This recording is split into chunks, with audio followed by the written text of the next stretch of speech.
just reading the defense, what they give me at any given night. And if that helps the team, that's great.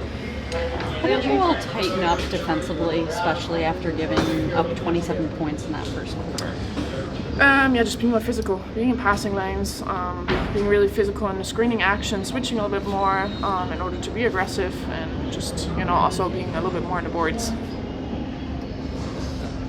Going against someone like AT, you know who's going to stuff a stat sheet and uses rates are high. Just what's the goal with her? Just trying to limit her through 4 quarters. Yeah, probably making her score more than assist, because that gets the other ones going.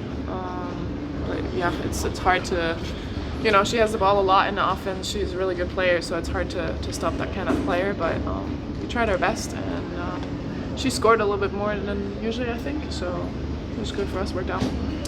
With a team that is led by AT, typically they sort of embody her physicality. In Connecticut, that was a very physical team. This is a very physical team too. How do you think that you all, I guess, were able to counter that or match what they were showing you when it came to that? Yeah, I think for us, it's, sometimes we get a bit caught up with shooting threes and just, from the outside, and we really have to get in the paint and draw some fouls, because otherwise they're not going to call it. So I think we did a little bit of a better job in the second half. And they just play with a big rotation, so they can get that physical, and they have enough strength and energy to do that, and that makes them a really good team. But I think we played a little bit more physical in the second half than them, and that really helped us. 21 second chance points, which is a season high for you guys. What was an area that you were able to exploit on Phoenix? Because it was 8 offensive rebounds, but you talk about being physical, and how important was that against this team? Yeah, JJ helps. Having her in the paint, she's just a big body. She knows where to be, and she's really aggressive on the board, so that helps for sure. And just trusting the process of getting each other open. And on the second chance point, when the defense is not set, it's just easier for us. How does this season feel different for you compared to last season when you were kind of adjusting to the WNBA play? I'm definitely not getting the rookie calls anymore, I think. That helps, but just understanding my teammates better, the system we play, what kind of shots we want, how we want to defend, just overall being more comfortable. How were you able to slow down the Saucer tonight? I mean, you know her so well. Is it more just her working her way back from injury still, or were you guys doing something else to pick up on? Yeah, I think she's still working back from that ankle injury. She, was trying to get back into it, but we were super physical with her. And when you come back from an injury, it's just hard to go against physicality. Leo, during her availability, Sabrina said about you, quote, "For us, she's a huge player, not even a role player. She's a key piece to why this works for us. She's so smart, she plays the right way." What does it mean to have established that sort of trust and reputation among a player like Sabrina?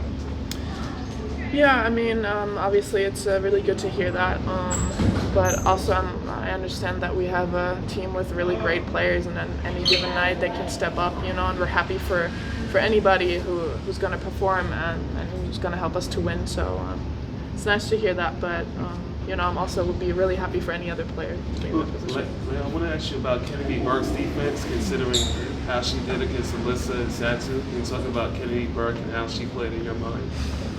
Yeah, I mean the challenge we took there with her just grabbing the ball out of Satu's hands. She's just really good at that. She has really good timing on defense, really disruptive, really physical.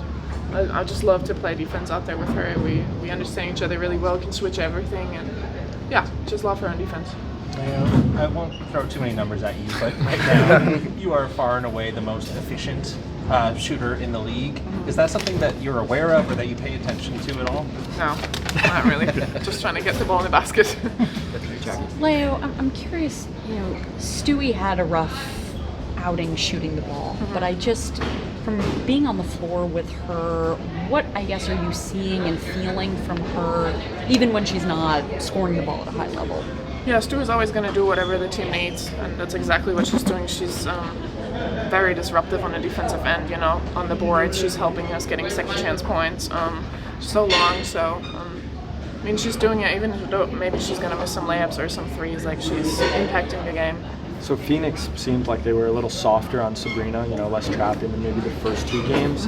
I'm wondering, just from any player's perspective, why having JJ back might make a team, less apt to trap her and stuff like that. Yeah, JJ's a force wherever she's on the floor, right? She can shoot a three, she can create for others, she can get downhill like she did in the second half. So those two together in a pick and roll is just really, really, really tough to guard. How do you, maybe if at all, benefit, off of that, from JJ's return, and then now they have the two-man game? Yeah, it opens up the floor for sure because they have to help in. They have to help somehow. So, and JJ's a really good passer too. So just her making good decisions always helps us.